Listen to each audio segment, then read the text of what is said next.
ছেলে মেয়েকে আমি ছেড়ে দেবো। ক্লাস 4-এ 27টা ছেলে মেয়ে আছে, এই 27টা ছেলে মেয়েকে আমি ছেড়ে দেবো? আমার স্কুল শূন্য হয়ে যাবে। এটা আমার স্কুল, আপনাদের স্কুল নয়। আপনারা গলাইদুর ইবারার বাসিন্দা, আপনাদের এটা স্কুল নয়। অত্যন্ত ব্যথার একটা বিষয় এটা। আমাদের এই স্কুলে 400-500 স্টুডেন্ট দাঁড়াতো, এখন 30টা ছেলেকে নিয়ে আমরা ক্লাস করতে হয়। যে কটা ছেলে মেয়ে এসে পড়ালে কিছু ফিডব্যাক পাওয়া যায় না। অত্যন্ত ভালোবাসি আমি গলাইদুর স্কুলকে।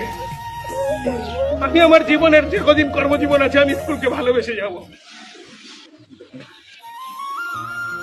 আপনারা একটু দেখবেন গলাইদুরি পাড়া যারা আছেন, বাচ্চাদেরকে এখানে ভর্তি করার একটা ব্যবস্থা করুন। ক্লাস 4-এ আমাদের এবার 91টা স্টুডেন্ট আছে, আমি 27 জনকে ছেড়ে দেবো। আমাদের স্কুলে স্টুডেন্ট দাঁড়াবে 60টা। আপনাদের ভালো লাগবে তো? এই স্কুলটা বন্ধ হয়ে যাবে আগামীতে, আপনাদের গ্রামের এই স্কুল বন্ধ হয়ে যাবে।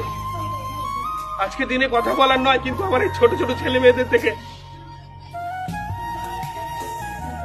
এতগুলো ছেলে মেয়ে, অথচ আমাদের স্কুলে আসে 10টা করে 12টা করে ছেলে মেয়ে আসে, স্কুলে রান্না করার মতো পরিস্থিতি হয় না। আপনারা প্লিজ একটু ব্যবস্থা করুন।